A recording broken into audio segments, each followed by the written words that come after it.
Can already start to feel it a little bit more. And we've also been trying to pick it up just to kind of show you how heavy it is. It's not just one tree. Look, the whole road is covered in these trees. We're looking at 3, 4, 5, maybe even 6 inches of water and very big branches just like these ones covering the roads. Do you have a comment at all for the taxpayers? Anything you want to say to them? An apology to the taxpayers? No comment, no apology. It's very quiet here now. All that is left are these barricades surrounding the Phillips Center. Now, we just got new numbers from the University of Florida. They say that there were 2,500 demonstrators on campus today. They said that there were 5 minor injuries and 2 arrests. We're going to show you now what we saw and heard outside and inside the event earlier today. It was either come and protest or be complicit by doing nothing. Thousands of protesters lined the streets outside the Phillips Center. Fighting back is allowing him to continue to spread his message. While others stepped inside to hear Richard Spencer's white nationalist message. I've been a fan of Spencer for like 5 years now. I've been in a big backer of his ideology. Raise your hand if you identify with the alt-right. Absolutely. Thank you for coming. But the overwhelming majority of members of the audience did not support Spencer at all and used their voices to overpower him and his message. Wow.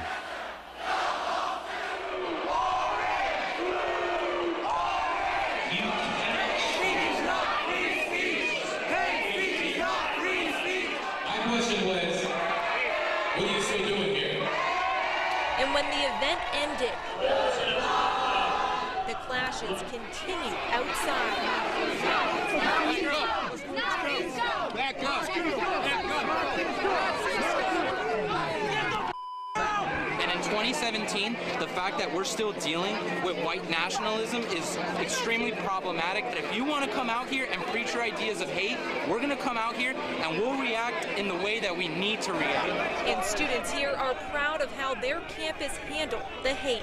Hopefully this could be a good message for the rest of the universities and a blueprint out for as far as how do you deal with people like Richard Spencer.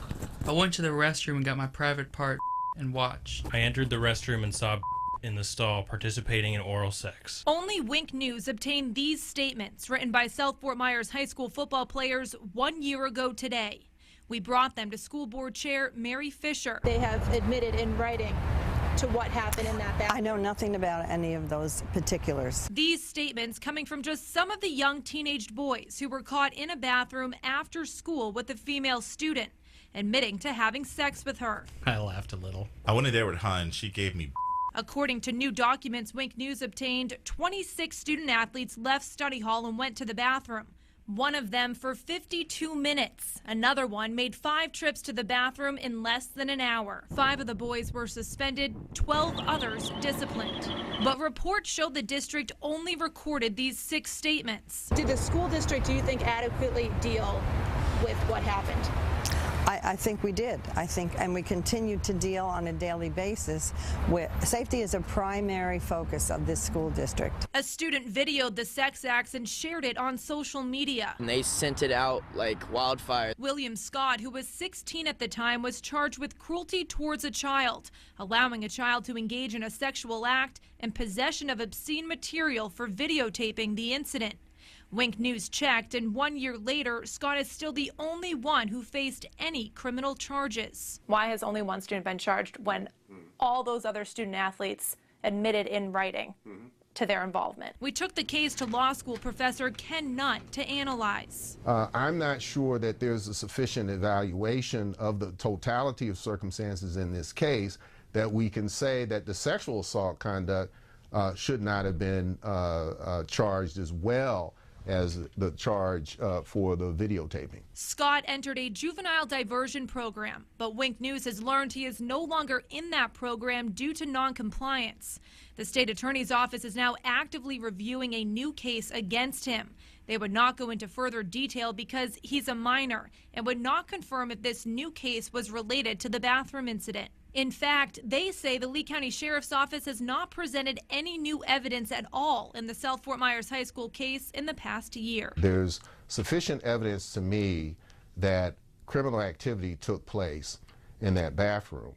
And the question is, does the Sheriff's Department, does the school district, does the state attorney's office in the state take this seriously enough to investigate it at the level that it should be investigated? These new documents say the mother of the victim felt the incident was avoidable. She says she didn't request to close the investigation, but according to this email from a detective working the case, it was complete on July 6th. Just 7 weeks after the incident occurred. And according to this email, no school staff was ever interviewed or questioned during the sheriff's office investigation. And despite attempts for students and parents to keep head football coach Anthony Dixon at South, he was fired in August, but then reinstated at James Stephens International as a paraprofessional. Some of the students involved in the sex scandal also moved schools. At least 5 of the boys involved were sent to the Alternative Learning Center for just under 2 months before the South Fort Myers High School principal welcomed them back with a picture on Twitter in October. Do you think this needed to be looked at further than it was? I think it does. It's unknown where the other student athletes who wrote these statements are now, but one thing is clear. Aside from William Scott, they have not been charged. At South Fort Myers High School, Michelle Kingston, Wink News Now. Tucked away down a small street in Fort Myers lies a house with a big family, made up of boys and girls, moms and dads, all of them with one thing in common. I'm 11 and my dad died. I wish she was still here. They meet at Valerie's house to talk, to eat, to play, and to grieve. In the center of the house is a memory wall, a tribute to lives lost to cancer, car accidents, heart attacks, and drug overdoses. What did you love about her?